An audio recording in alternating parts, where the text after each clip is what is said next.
I'm so sick of everybody acting like Bradley Beal is special. Like, didn't we all get $13 million advances on our paychecks today? Wait, what?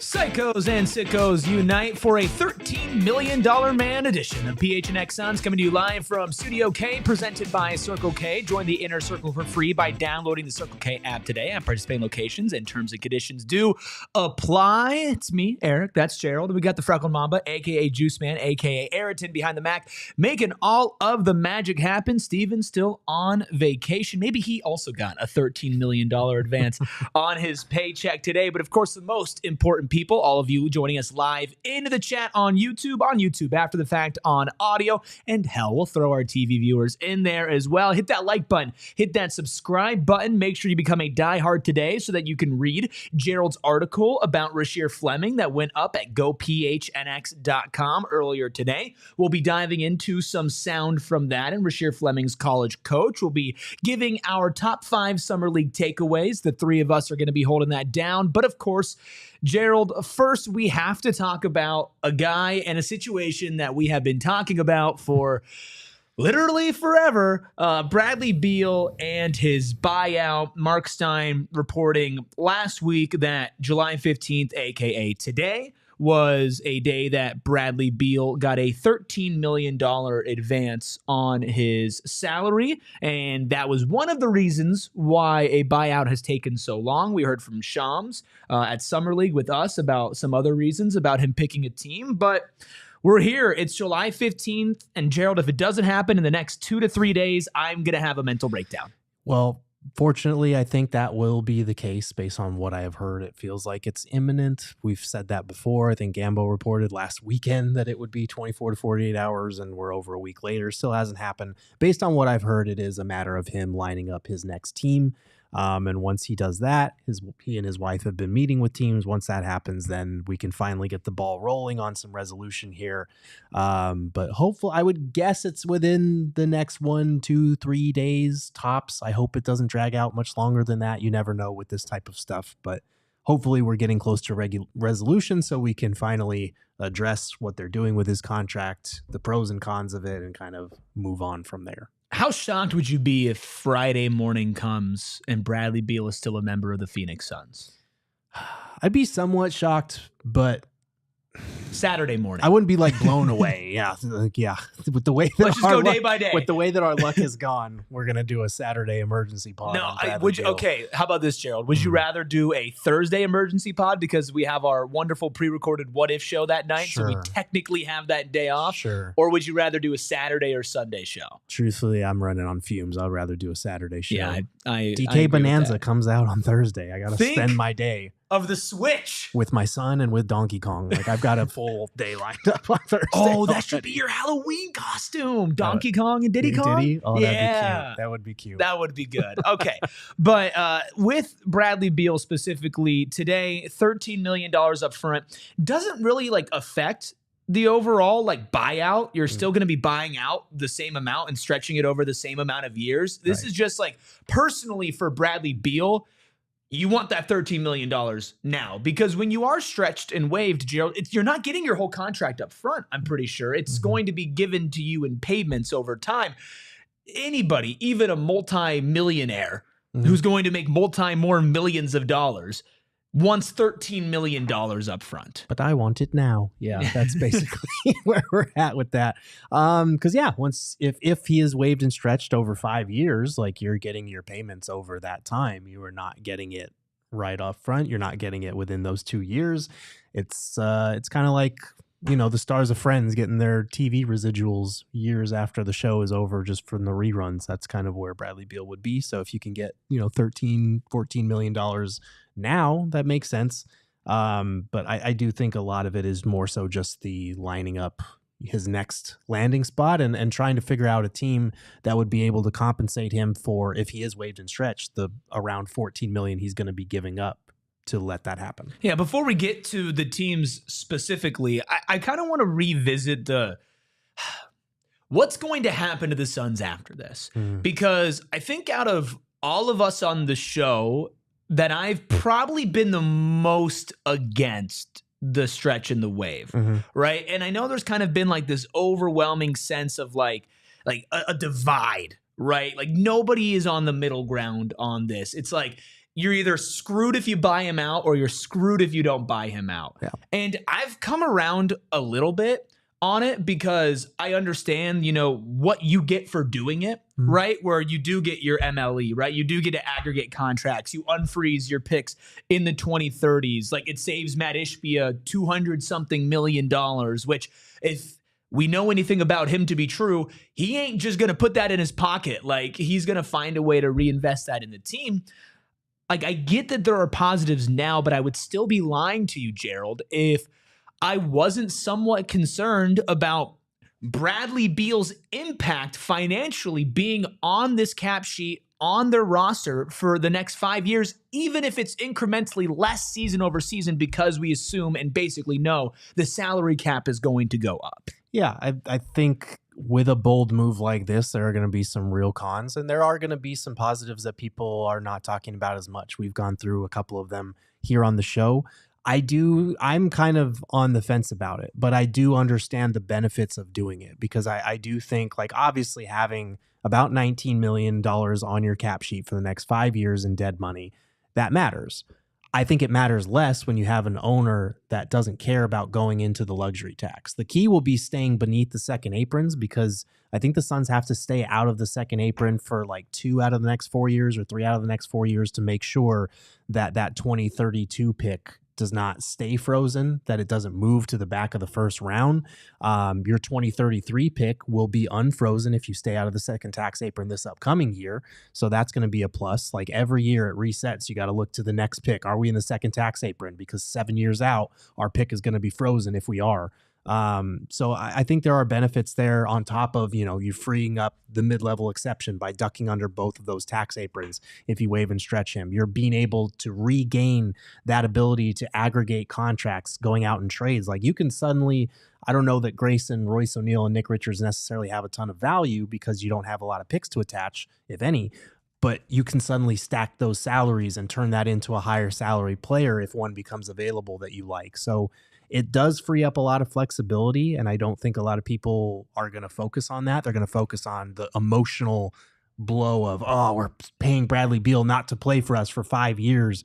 But in truth, it doesn't matter as much as long as you can make good use of the wiggle room you have between, Book's contract, Bradley Beal's dead money, and that second apron. It does give you quite a head start between Book and Beal alone in terms of how much money you're dedicating to those two. But people keep looking at it as like, Beal and Booker are going to account for like 45% of our salary cap for the next 5 years. You can go above 100% of the salary cap. Every team in the NBA did that last year. They were above the salary cap. And I think only 2 so far in the offseason are below the salary cap right now. So like you can go above that. It's okay. You just got to avoid the aprons. Listen, I think that there is definite downsides to having Bradley Beal's money on your roster, even if you can go over the salary cap, right? Even go over 100%. At the same time, though, this will not be judged based off of having Bradley Beal's money on your books for 5 years. It's going to be judged about what you do after cutting him, right? After stretching and waiving him, because it's the same thing with the Kevin Durant trade. It's the same thing with the Bradley Beal trade, is that when you make this massive move, right? And this is it. Let's not get this twisted. Like, this is a massive move. I feel like we are kind of at the point where like the shock is gone because we've known it's going to happen for a long time. But across the NBA, like, this is still a very massive story. This is a very massive like shift for the Suns. This does not happen often. And I know the Dame stuff happened, but again, that was rare in its own right. Yeah. So when you sit back and when you look at it, like, this is a massive moment for the franchise. But here is the thing. If you go and make the right decisions afterwards, like, we'll talk about some players they could possibly add, maybe with an MLE, maybe not with an MLE and a vet minimum, and add them to your roster after cutting Bradley Beal. If you find a way to make a good trade by aggregating Royce and Grayson or Nick Richards and somebody else, whoever it might be, and that move plays out in your favor in the long run, then this was the right move. If you go out there and save all this money just to go back and reinvest it, or to use these freed up assets, whether it's aggregation or picks or a roster spot, and you make the wrong decisions, well, then you're just adding to the problem, right? So it's definitely important what's happening this week, or what we hope and think is going to happen this week, Gerald.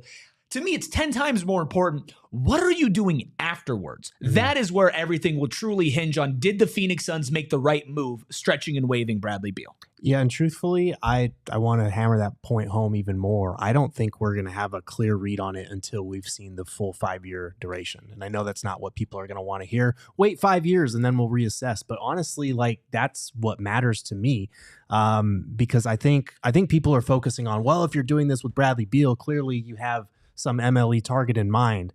I'm sure they do, but there aren't like a bunch of difference makers that are available on the market still for the MLE. So I don't want people to go into this thinking, well, we waived and stretched Bradley Beal, we're clearly going to get somebody really good that's going to change our outlook for the upcoming season.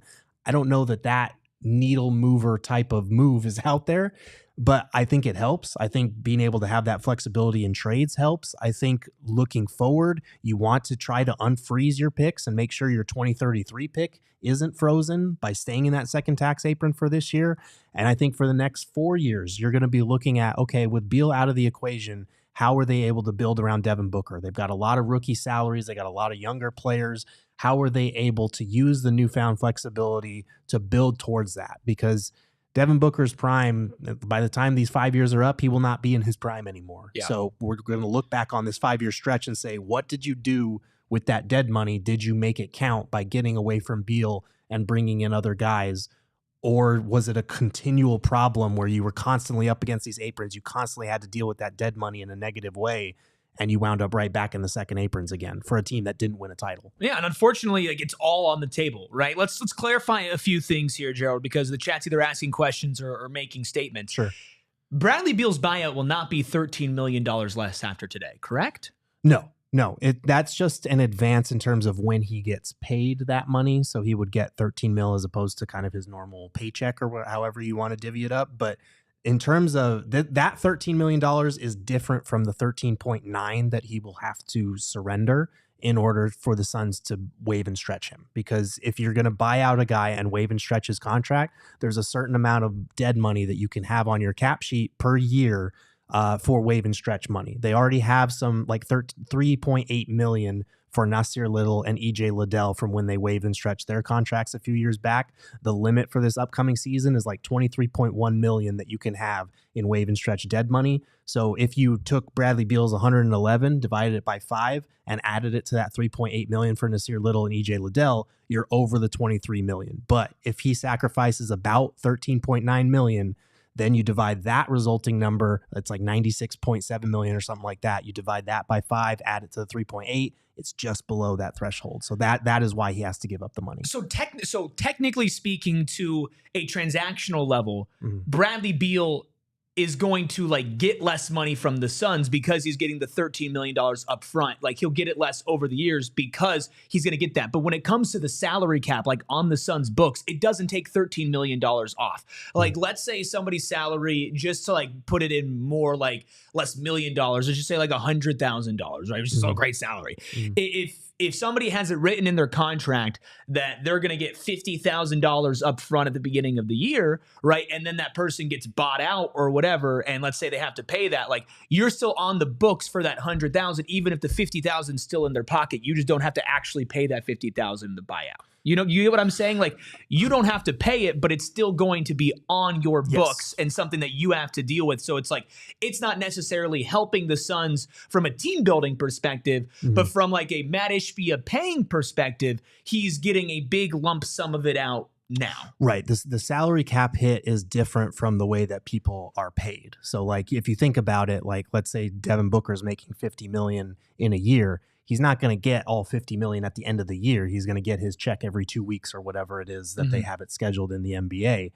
So same thing here with Beal. That $13 million advance payout is different. It has nothing to do with his cap hit for this upcoming season, whether they waive and stretch him or not. It's just getting more of the money up front in terms of his payout schedule. So those things are I know that it's confusing, the $13 million advance payment and the $13.9 million he has to sacrifice.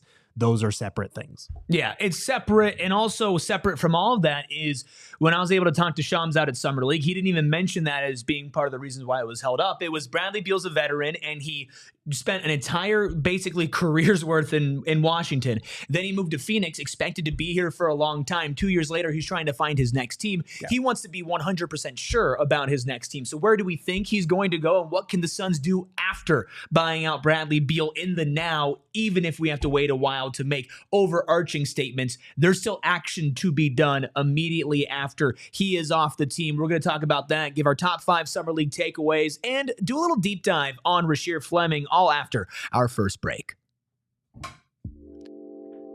Listen, all of my time out at Summer League, at Big 12 Media Day, I was moving and I was going, okay? I was meeting people, I was walking up and down, and let me tell you, it was hot in both areas. And that's why when I was wearing a hat, I was wearing branded bills, not just because it feels good, not just because it looks good, but because it makes our brand, the PHNX brand, stand apart from the crowd. I was wearing my PHNX hat, and let me tell you, a lot of different media outlets out there, a lot of different people wearing their gear, whatever. Nobody had a hat that was branded to their own company, and nobody had one especially that looked like ours. Whether you need snapbacks, truckers, fitted, beanies, or tees, Branded Bills has you covered with performance and style. Listen, they have partnerships with 40 universities, including ASU and U of A, as part of their campus collection. They also partner with the PHNX Suns. You can get their hats in PHX Arena, and they can have a partnership with you and your small business as well. If you're looking to make your brand stand apart from the crowd, have you covered with the best custom headwear in State 48, because they're a local company out of Mesa, Arizona. All you have to do is head to brandedbills.com, and we'll even help you out a little bit. Use code BBPHNX. That's right, code BBPHNX for 15% off your first order at brandedbills.com. Also a great deal over at Bet365. Not just the new customers getting $150 in bonus bets when you bet $5 win or lose, but also the early payout offer for MLB. Obviously, it's the All-Star break right now, but if you place a parlay selection or a straight bet on a team to win, if that team goes up 5 runs in the game, it is an instant payout. They also do it in the NHL and in the NBA, but of course, those seasons aren't going on right now. But no matter what, it's never ordinary at Bet365. And breaking news, new customers get $150 in bonus bets when you bet $5 win or lose. Sign up, use code PHNX365, deposit 10, place a bet for 5, and get $150 in bonus bets if your bet wins or loses. Bonus bets can be used on spreads, totals, player props, futures, and more. Whatever the moment, it is never ordinary at Bet365. You must be 21 plus and physically located in Arizona. If you or someone you know has a gambling problem and wants help, call 1-800-NEXT-STEP, text NEXT-STEP to 53342, or visit problemgambling.az.gov. And as we move closer to a Bradley Beal buyout, we also move closer to the PHNX Pickleball Tournament on July 26 out at Chicken and Pickle on the west side. All proceeds go to Big Brothers Big Sisters of Central Arizona, 10 a.m. on July 26. If you love pickleball, if you love PHNX, and if you love making a difference in the community, this is the perfect event for you. Go phnx.com/events to sign up today. Also sign up to be a diehard so that you can read Gerald's wonderful work, not just on Rasheer Fleming, but all the other deep dives he has done and will do. We'll get into that in a second, Gerald. We'll get into Summer League in a second, but let's talk about what's next for Bradley Beal after the PHNX Suns. Where would you say the top 3 locations that you feel like Bradley Beal would want to go to and would want him are at this moment in time? Clippers have got to be at the top for me. We've heard a lot of buzz about the Clippers. Beyond that, I don't know. I'm struggling to think of destinations that would make sense. Dallas might make sense, just kind of as a fill-in. Milwaukee would probably be up there. I don't know if he would want to live in Milwaukee. He seems like a warmer weather city kind of guy. But I think Clippers are probably where it's going to be. Milwaukee could be a strong contender as well. I think the Lakers were also potentially interested in him. Like LA, either way, is hard to turn down. Why does he scream Sacramento Kings to me? That's because you have a very low opinion of Bradley Beal, apparently. And of the Sacramento Kings. They need a guard, right? They need a guard. They do. They need a ball handling guard. They don't need another. Let Brad cook. They've already got Zach LaVine and DeMar DeRozan. Right. I don't think Bradley Beal works. Hey, there. Listen, if it didn't work in Phoenix with multiple stars who like to shoot that mid-range shot, why not throw it on in Sacramento and see if it'll work? The Clippers feels like the number one option for sure, Gerald. But it's interesting because it's also now kind of picking up steam about Chris Paul going to the Clippers. So they might have a guard rotation of James Harden, Chris Paul, and Bradley Beal, which if I told you that 10 years ago.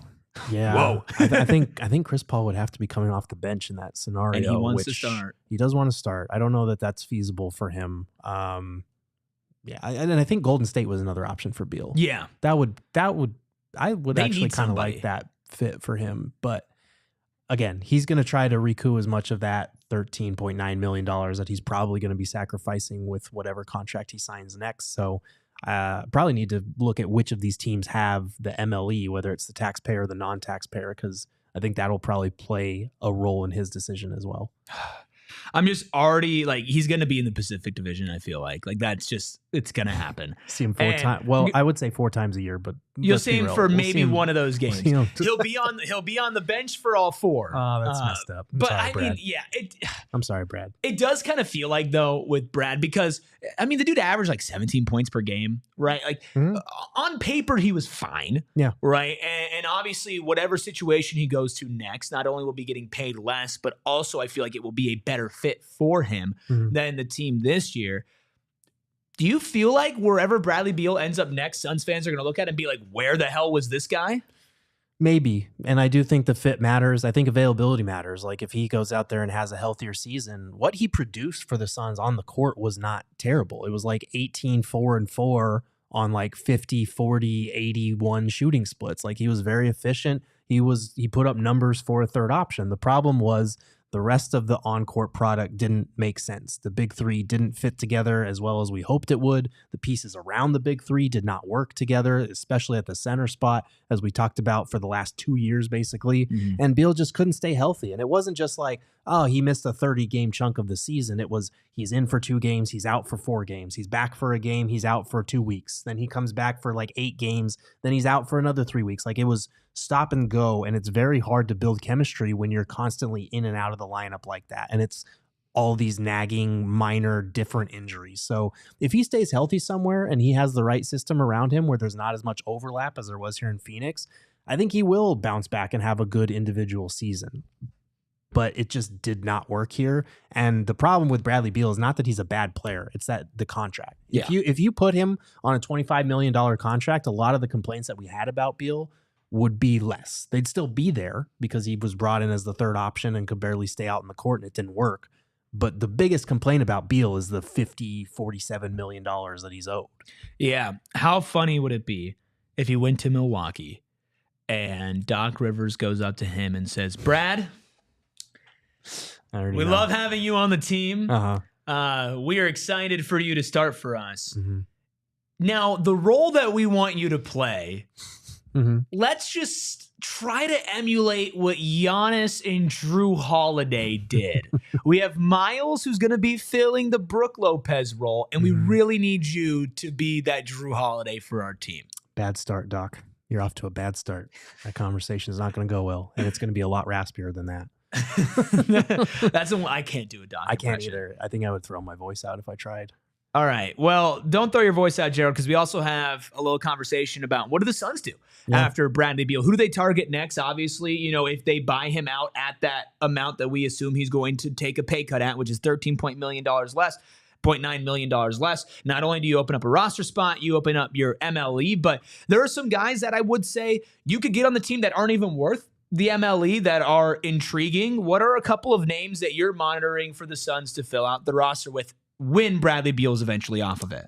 Yeah, unfortunately, I think the 3 that I was highest on are both sound like they're out. Like Chris Paul, I have heard, Gambo has been all over this, that like a reunion probably isn't happening here in Phoenix.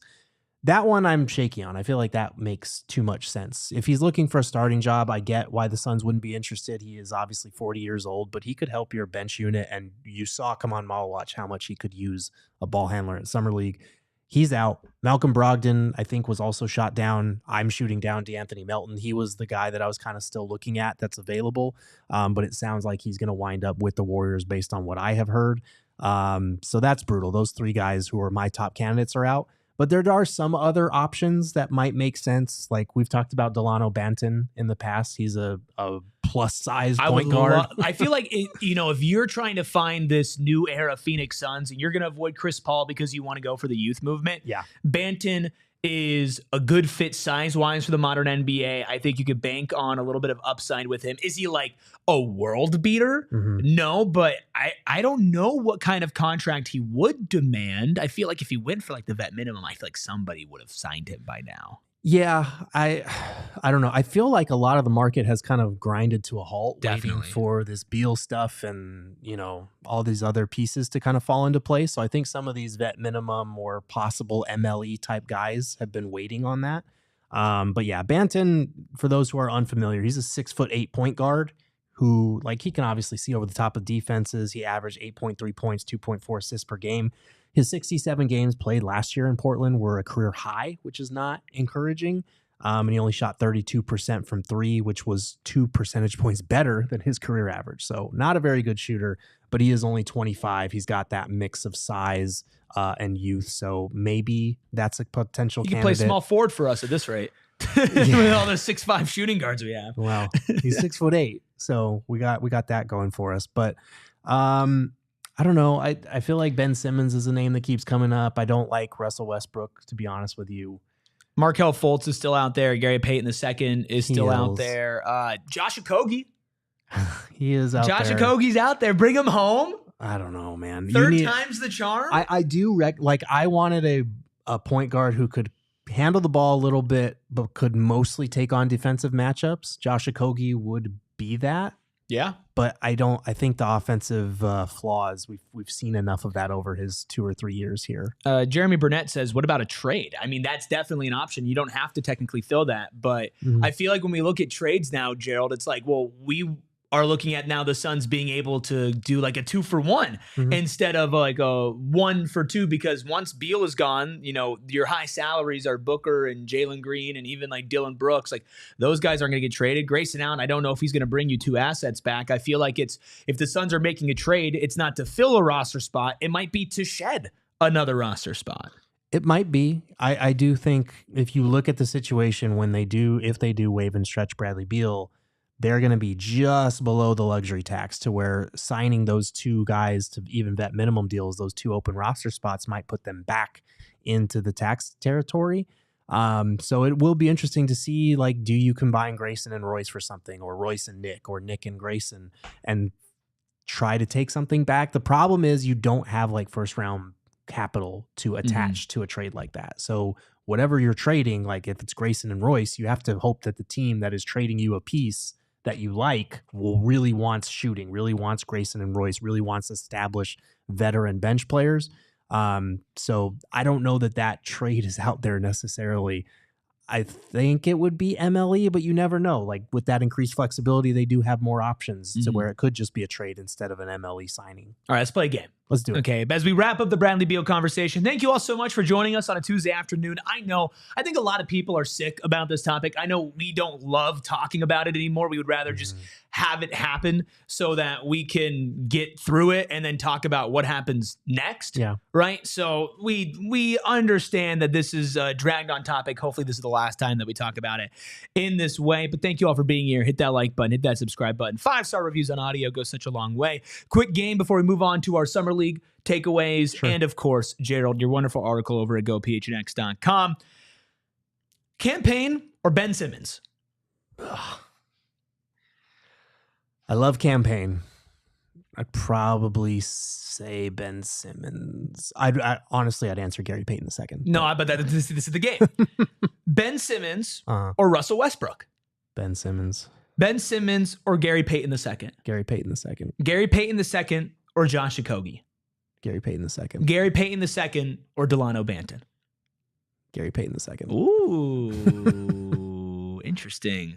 Dagoon says Javon Carter, ? Javon is, I believe, under contract with the Chicago Bulls. He opted into his last year of his deal there, I believe. Good for him. So he'd have to be a trade. Good for him. I'm sure he's happy to be home. All right. I think that's just going to put a bow on this. Any final thoughts on players to watch, teams to watch, Bradley Beal's buyout? Well, are you going to shed a tear? The Beal era is over in Phoenix. Mostly just out of sadness for the way that it unfolded. I honestly, as a human being, I like Bradley Beal. I understand why the fan base does not. And I understand why they want him gone. I feel for the guy in certain respects. I do think there were some situations where you just kind of wanted him to be a little more durable, to be out there a little bit more. I think he has a different perspective on the game, and I think that drives people crazy because they want a cutthroat competitor like Book. And Beal is a guy who is very much, his perspective is family and everything else comes before basketball. And so it did not make the best pairing when he was missing the time that he was. I will feel bad that the era ended the way that it did and the damage that it's done to pretty much everybody involved, honestly. Yeah, I think it's best for all parties to move on. But I will say this, if you are a fan and you're upset at the basketball part with Bradley Beal, like Gerald said, I totally understand that. And I resonated that with you. If you take it anywhere beyond basketball, like some people did this year, whether it's to his family or his kids or even to him, like as a person, that's too far. As much as this sucks, as much as a fan, you could feel screwed by what went on. He was offered the contract. Rightfully so, he took it. He's exercising the power that if all of us had in this situation, you would exercise. And while you could be frustrated at it, and rightfully so, there's no reason to take that and turn that into anything personal, especially with his family. Yeah. And so that is just something that as a fan in any situation, you should never do. So please don't. You don't have to root for him. You don't have to like him. You don't have to appreciate him, but you don't need to take it beyond the court. But we are taking it beyond Bradley Beal because it's a new era for the Phoenix Suns. Summer League in full swing. Not a great game last night, but still plenty to talk about, plenty to take away. And we'll go through all of our top fives right after our second break. Listen, I keep on telling you all the different reasons why you need to be with APS and why you need to get a smart thermostat. But our main goal here with all of these ads is to help save you money.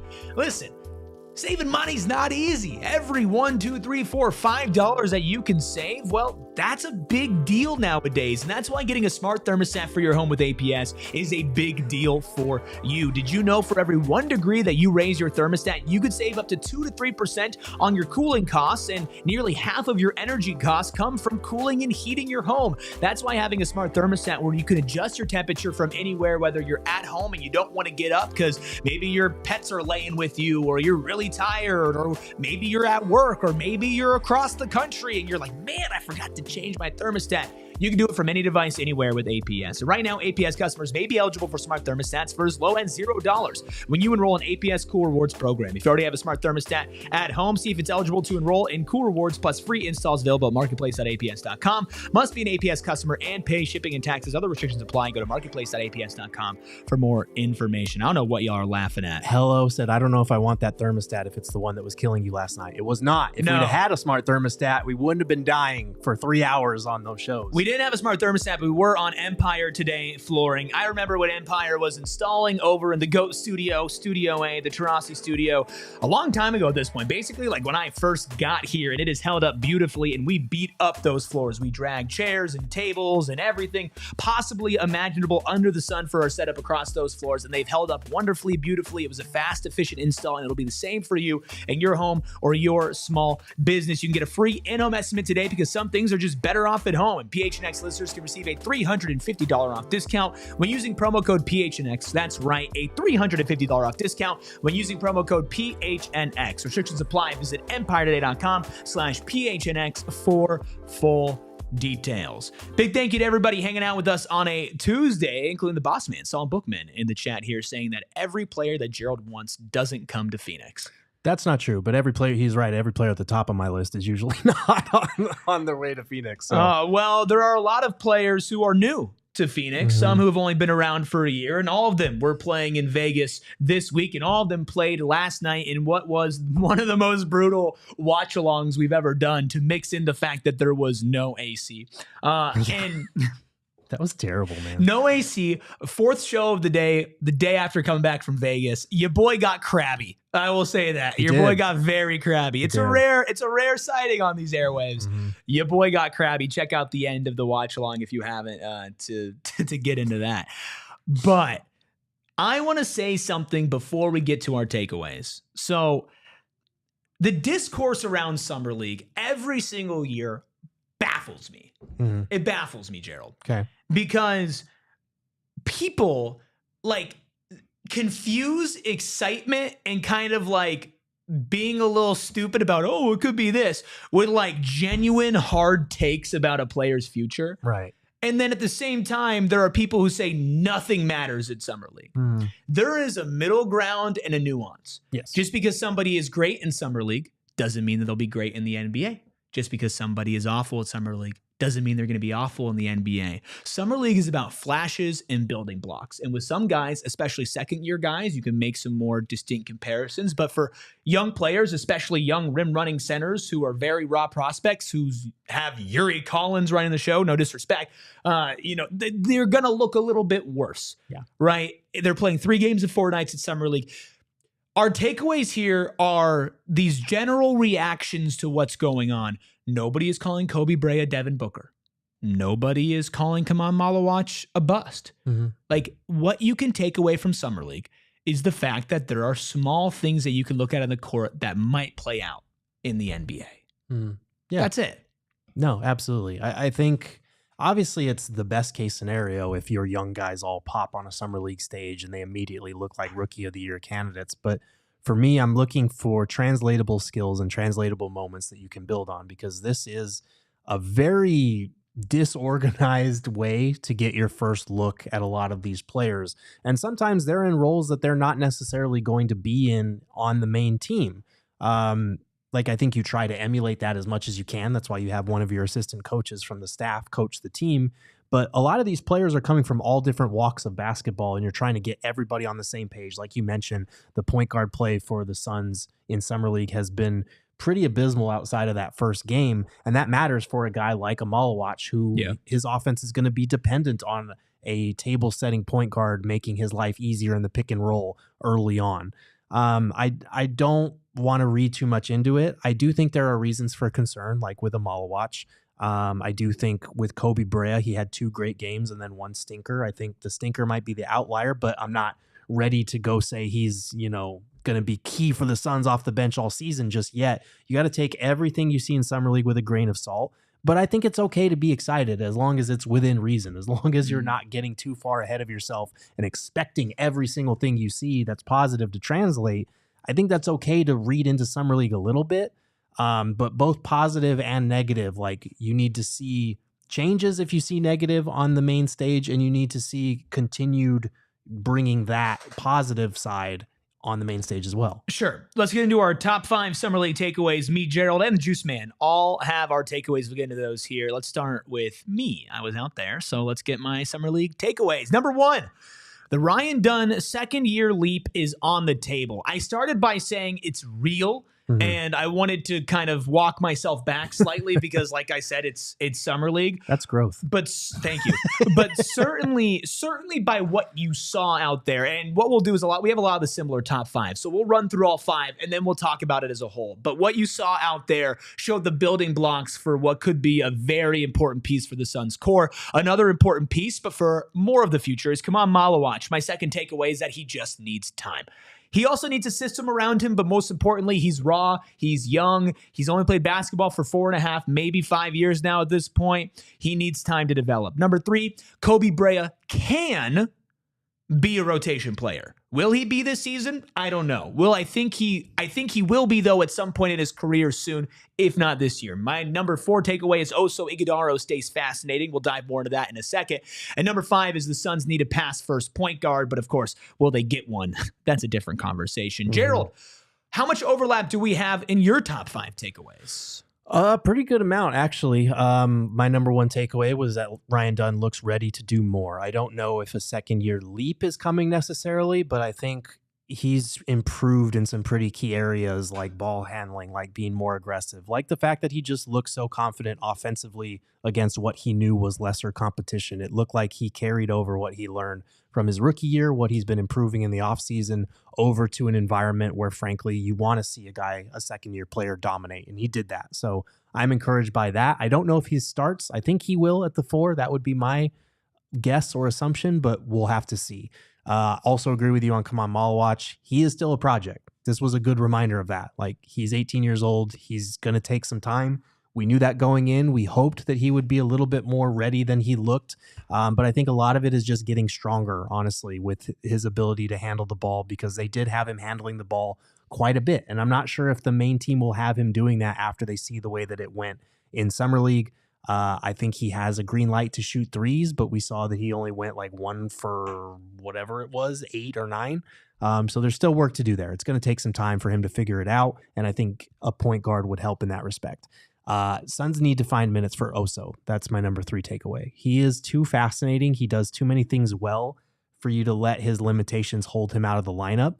I think pairing him with Malawach, at least defensively, was a very interesting look, because Oso is still very quick and he's stronger than he was last year. He does a lot of facilitating things. I know that the lack of a jumper kind of hinders him in a way, but he's does too much positive for you to take him out of the rotation like we saw last year. Kobe Bryant could earn a standard contract. It's important to remember he's still on a 2-way.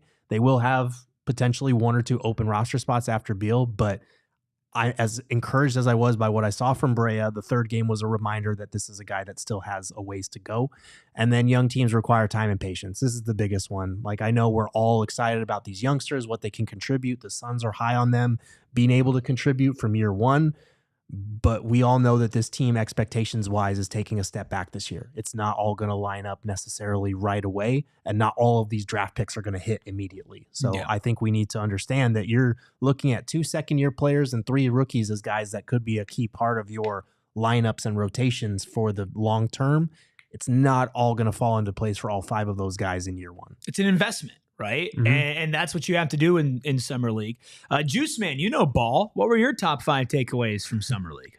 My first one, obviously, Ryan Dunn. You don't have a Yeah, not yet. We're still working on We need to get you one, man. What's going on? That's above me, but we'll figure that out later. First one, obviously, Ryan Dunn, offensive potential is real. He looked like someone that was working out with Kevin Durant this offseason. I remember specifically 2 fadeaways that he hit. You were just kind of like, whoa, yeah. Ryan Dunn. Yeah, then number 2, Oso, second most impressive person of Summer League. Athletic Iguodala is what I have, because I think just the jump he took athletically, the dunks we saw him take, that one where he jumped off his left foot or dunked it with his left, like, what the heck. And then number 3, Mark Williams' trade looks better. This one kind of goes in tandem with the Malawach discussion. It just looks better to have 3 centers on the roster, including Nick Richards. I don't think moving him is at the top of the priority list anymore, or should be. And yeah, just overall, I think having 3 centers in a rotation is something, 1, obviously good, and 2, that we're just not used to. 4, point guard play matters on all levels. You saw it yesterday. We've had 17 turnovers, 19 turnovers, and 20 turnovers in our 3 games. And then looking 2 months into the future, we still don't have a point guard, a quote real point guard. So I think this is just like this shows us that point guard play matters. And then finally, of course, Brea. You guys kind of touched on it. We don't know how much of an opportunity he's going to get his first year, but just seeing the jumps that Ryan Dunn and Oso have made this year, I mean, his jump next year, I feel like, is going to be insane. Like, the Booker comparisons came this year. Watch out for my Twitter next year. Yeah. Giannis with a jump shot at Devin Booker 2.0. Oh, we're so bad. Here we go. We're so bad. That's a good point, though, because I think we've talked a lot about Grayson and potential trades for Grayson. A year from now, if Kobe Bryant balls out in the G League or even in his limited opportunities with the Suns, you're looking at a situation where he immediately makes Grayson expendable. Yeah. So, I mean, that's the thing is like, he's the 41st pick. He was your last pick, in this draft. You're not looking at that guy to immediately come in and make an impact. If he can, that's awesome, right? Like, that's great. If he's playing so well that you're like, we need to get this guy up on the bigs now, but do you need him? You don't need him right now. And that's a benefit for him to go and get his game off. And like, look, he doesn't need to work on being a shooter. Yeah. He doesn't need to work on, getting off of screens and rising up and whatever. He's working on all the other stuff, right? That's what he needs to do to be a good rotation player in this league. And maybe he needs a year down in the G League to work on that. And then next year, he gets converted to that full standard contract. And I would assume that's the Suns' plans anyway. I can't imagine him being more than a 1 year in the G League kind of guy. One of the bullet points that I left off, I would say this was my 6th takeaway, was just going to be this. Rasheer Fleming, ? Okay. Because the small flashes we saw in his 14 minutes in yesterday's game were intriguing. He's massively intriguing. Gerald, you learned more about him by talking to his college coach, and we are going to go through that right after our final break. Make your money work for you. It's that simple. Get double the amount of points over Mountain America Credit Union now through July 31st. That is just 16 more days for you to watch the points pile up with your Mountain America Rewards credit card. It is perfect for gas. You're going to get gas in the next 16 days? I think so. Are you going to get groceries in the next 16 days? I think so. Are you going to travel? Maybe. It's the summer. Are you going to do a home project? Maybe. Are you going to buy diapers? You're probably doing that on the way home tonight. Listen, it'd be nice to get double the amount of rewards for every single purchase you make and stretch that dollar. And you can redeem those double points for things like travel rebates, gift cards, and event tickets. But again, it's a limited time only. This is a promotion that's been going for a while now. It's still got just over 2 weeks, but it's not going to last forever. But Mountain America Credit Union will always be committed to helping their more than 1 million members throughout the West. Get details at macu.com/double. Loans are on approved credit. Offers can change or be withdrawn at any time. It's a limited time offer, so terms and conditions, yes, they do apply. Also, make sure you're joining up on Circle K. Imagine this scenario. You're getting double points from your Mountain America credit card, and then you're also getting 25 cents off per gallon when you fill up on gas at Circle K. You're rolling in it. You basically got a $13 million advance on your paycheck if you do those two things at the same time. But listen, it's super easy to join the Inner Circle for free, a free membership program. All you have to do is download the Circle K app, put in your phone number, put in your email, and immediately you're saving money. 25 cents off per gallon on your first 5 fill-ups. If you visit 4 times in 1 month, you could save 25 cents off per gallon. Of course, you can get all sorts of food and drink deals as well. You can get a $1 cookie, a 79-cent Polar Pop, a 99-cent Froster, a $4, $5, hell, even a $3 meal deal. All you have to do is join the Inner Circle for free by downloading the Circle K app today. Terms and conditions apply at participating locations. Visit CircleK.com for details. Loving the turnout here on a Tuesday, but not loving the likes. We haven't hit our like goal in a while. We didn't set one today, but we're far away from it, whatever we're deciding it is. I mean, listen. Come on, guys. We did come on. You're mala watching us. Just get it done. Mm-hmm. It would make me feel oh so good. Mm-hmm. All right. Kobe. Give me a break. There you go. That was awful. There we go. That was awful. But the Rasheer confidence of me to try to pull that one off. Yep. Yeah. Okay. Mm-hmm. Let's get to Rasheer Fleming. And I don't know why people are stingy with the likes. Also, B from Tempe says, any word on interest in Melton? Gerald, you were saying earlier? Yeah, based on what I've heard, I don't think the Suns are going to get Melton. It sounds like he's probably going to reunite with Golden State. He was having a very good start to his season there before he got hurt and then wound up on the Brooklyn Nets. I think they would be interested in bringing him back for sure. No longer feeling green on adding Melton. Time to close the book. It's melt in my heart. Oh. Okay, Rasheer Fleming, Gerald, a wonderful article up at gophnx.com for our diehards only, but we figured let's pull back the curtain a little bit and show them what they're missing. Yeah, I mean, if you're not a diehard, you should, because we've got lots of off-season content coming your way, lots of breakdowns. I'm going to be going through every single newcomer from Jalen Green, who I've already done, all the way to Isaiah Livers, who's the new guy on the two-way. So we got lots of good stuff coming up. And this one was a really fun one because I feel like when you talk to a guy's college coach, sometimes you can tell that maybe they're not the highest on their NBA prospects. And Billy Lange out at St. Joe's gave me about 15 minutes of his time and was just ranting and raving about this kid and how he's going to fit in with the Suns and how he's going to transition to the NBA. So I came away from the conversation feeling pretty good about the pick, and I already liked Rasheer Fleming going into that conversation. So if you're looking for insight into Fleming's game, into kind of who he is off the court as well, I talked to Fleming, Brian Gregory, Billy Lange, all these different people about Fleming. And it's one of my favorite articles that I've written in a while. So make sure to go check that out. But we are going to share some of the audio with you because I had that phone conversation with him and recorded it. Here's what Billy Lange had to say about Fleming's character and his work ethic. Very long time. I've been in some really good places that attract generally good people. He is the highest character human that I've ever coached.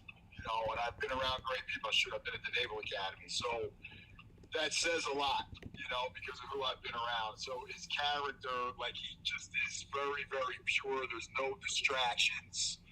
So he wants to work. The second thing is, his work ethic.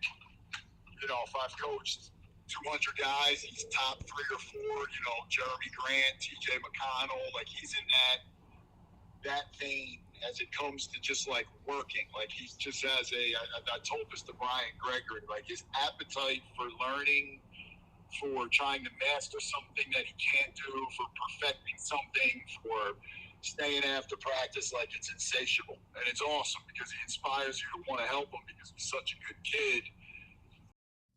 Sorry about the audio, y'all. That's about as loud as we can get it this time. Next time we do a phone call stuff, we'll bump that up for you beforehand. But still really good stuff. I think saying he's the highest character guy that he's ever coached is insane because he's also probably one of the more talented that he's ever coached as well. And that fits in, Gerald, to the points that Brian Gregory and Matt Ishbia have been saying about you're going to represent the Phoenix Suns the right way and do the right thing while you're here. I'm so ecstatic they're able to get this kid at 31. Absolutely. I mean, he fits a lot of the traits that they needed. A lot of people are talking about, well, who's going to start at the 4? I don't think it'll be Rasheer Fleming, but I think he's got the body and the size to play the 4. He's got that work ethic and that high character that they are looking for. Ryan Dunn said it best. Brian Gregory wants dogs. Rasheer Fleming is absolutely one of those guys. And Gregory said it at the press conference as well to introduce the rookies. All 3 of these guys up here represent exactly what the Phoenix Suns are about. And it doesn't hurt that he can shoot or that he made a shooting leap. And I think that's going to be his biggest swing skill in the NBA, going from last year at St. Joe's shooting 39% from 3 on 4.5 attempts to the first 2 years. It was 2.7 attempts and he only shot 31%. But I actually did get to talk to Billy Lange about his growth as a shooter and whether he sees that being a skill that will translate to the next level. And I'll tell you something else. I give the kid credit. When your wingspan is that long, it's hard to be a good shooter. You really have to work at your shot pocket and not having a lot of extra mechanics in your shot. And he's really changed the shot over 3 years. It's why he shot the ball so effectively for us this year. He learned how to, if this makes sense, to kind of compact his stroke and his shot pocket for a 7'5" wingspan. His upside as a shooter at your level is going to be really high.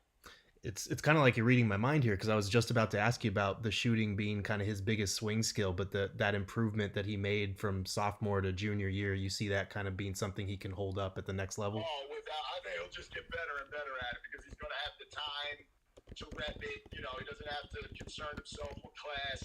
Even early on at your level, that's going to be a big part of his offense. It's just to catch and shoot. We had to develop so many other things, but the work that he put in from about this time, he's always been a better shooter than anyone thought he would be coming out of high school. But if you just if you look at just the swing from, the start of his freshman year till now, you should be very encouraged that he's going to be a very solid, consistent, I think, high 30s three-point shooter at your level. And the fact that he's learned how to kind of figure out his own body and his wingspan for his shot pocket, I think is really encouraging. We're always looking at extra ways to tell people to be diehards. If you were a diehard, we'll bump the audio up for you, and you could also read the article. We'll fix that. We'll fix that in post for our audio folks. But I mean, you said he was reading your mind, Gerald. He's addressing whatever your Suns fan wants to hear. Yeah, absolutely. The fact that when you look at a guy with a 7'5" wingspan, like he was talking about, some guys can struggle to not have extra in their shot with arms that long, but he worked to really make sure it was more of a compact release. It's something he's going to have to continue working on. I think it could be a little bit quicker of a release, but the shooting definitely translated last year. The other big thing that I wanted to ask him about was because of his skill set, because of his size at St. Joe's, he was more of a 4 and honestly, a lot of times a 5. But at the next level, like with the 3-and-D skill set, is he a 3? Is he a 4? Where does he see him kind of fitting in? He gave a really great detailed response on that. It's a really good question. I'll start with the last part of your question, and I'll move it back to the cutting. One of the things I've told all the NBA organizations when you get him and he's like around you for a few days, you're going to be blown away by like the sheer size of him. And I don't mean just like head to toe 6'9". I mean like the girth, the shoulders, the ankles, the calves, the quadriceps, the hips. He's a big guy, and so you want to make him like a 3, but he's not built like Trevor Ariza. That's not how he's built. He's like, I told Brian Greger this. I'm like, if your strength coach wants him to be 255, he can do it in 2.5 months without any doubt. So I think that like you'll train his skill set, if this makes sense, to be a 3 because it'll make him a more diverse, unpredictable 4 or 5. But he's going to be a 4 or small ball 5 at your level based on my experience. So because of that, I tried to use him in a way that we used, like a Jeremy Grant or a Robert Covington or even like an Ersan Ilyasova out of 5. I studied Naz Reid, guys that I thought he could kind of project into. So, learning how to pick and pop, learning how to catch it on a short roll and make quick decisions. Like, we've done a ton of that since the time he's gotten there, and I think he's developed it. And I think that like that growth, now that he's going to get it with unbelievable coaching every day, he's coming to you guys with a good solid foundation in that space. And then the final piece, that I'm excited about, when you play like guys with Devin Booker and Jalen Green that are like such good drivers and playmakers, like your instincts and feel for being able to cut have to be really good. You can steal baskets without dribbling. He's unbelievable at that stuff. Like he's already an advanced NBA player when it comes to those things, and we emphasized a lot of that in our offense. So I'm hoping that he starts with Coach Odd at a good foundation, and without any doubt, you guys will get him a lot better. Listen, Gerald, you've been in media for a long time. I've been in media for a long time. We've heard a lot of answers about players from former and current coaches.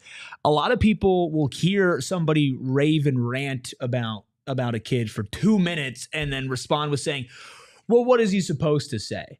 You can tell a genuine difference when like if you probably saw his eyes, obviously it was a phone call, but when you ask that type of question where he talks about him, it sounds like he's lighting up at the opportunity to speak well about this kid, not be dragged into it. Absolutely. Full disclosure, if these guys had negative thoughts about these players, they would just turn down the interview. They wouldn't even do the interview. Like I wouldn't be able to get a hold of these college coaches. The fact that, like, yes, obviously he's going to have some biases as his college coach, but the idea that he's just going to say nothing but positive things just because he played for him is not true. We talked a lot in that interview about areas for growth for Rahseer Fleming. Those are all included in the article. So I don't want anybody to think that just because he's saying a bunch of positive things, it's because he was his college coach. It's not necessarily it. I think that they had a good situation there where they really got along. And he, like he said, he was one of the highest character individuals that he's ever had. But at the end of the interview, he also gave us last 3 things that he wanted Suns fans to know about him. Yeah, I would say 3 things. I mean, one, he's like incredibly faithful, God-following kid. Like it's inspiring to teammates and adults. Like he just was a guy. I mean, for 3 straight years, he lead us a pregame prayer in our locker room. That's like really hard to do for a peer, you know, and he was awesome at it. I think the second thing is the whole gym will be tired of hand slaps and fist bumps. I mean, this guy fist bumps literally everybody before practice and everybody after he leaves, from equipment managers to trainers to graduate assistants to coaches. He's so grateful. Honestly, he'll do it every day, every shoot around, every pregame work. Those things will be funny. And then he's probably the best smelling player I've been around. Breaking news, Rasheer Fleming smells good. I like how he had to get that one in there. I mean, Gerald, like, obviously we were all thrilled when the Suns were wheeling and dealing to move up, to get him at 31 when he dropped to the second round. You know, the potential, the measurables, the idea of Rasheer Fleming is great. Now, does it turn into a successful NBA player? You know, the story's still out there, but after hearing what his coach had to say about him, after seeing him a little bit, like, what was your biggest takeaway from that conversation about the 31st pick? Yeah, I think it's just that I hope that a lot of these skills translate, because if the swing skill like shooting translates, if he can stay out of foul trouble, I think the Suns got a very good two-way player who directly addresses their need at the 4. I think what Billy Lange said about you kind of train him as a 3, because then he can be a much more versatile 4 or a 5 in a small ball setting, makes a lot of sense. And it's awesome because Jordan Ott, I mentioned this in the article, he made note of the fact that at St. Joe's, when he was watching Rasheer Fleming film, he would see the way that they ran like an NBA style offense and the unique way that they use Fleming. And then you hear Billy Lange talking about, I tried to use him like a Jeremy Grant or an Ersan Ilyasova or these different 4s and small ball 5s. And that's encouraging for me, for him being able to translate his game to the next level. So if you want to read more, there's a lot more in the article. There's a lot of highlight clips on top of that. It's over at gophnx.com. Yeah, no, super excited for all of you guys to be able to dive into that and talk about it in our Die Hard Discord, because you don't just get Gerald's writing. When you become a Die Hard today, you get a free t-shirt or hat. When you sign up, 20% discount to all of our events, an ad-free experience on our website, plus access to our Die Hard Discord, where we were talking all sorts of Suns ball, and we do every single day. I can't wait to see what it looks like when Bradley Beal is eventually bought out. But we appreciate every single one of you who joined us on a Tuesday as we continue to wait for news.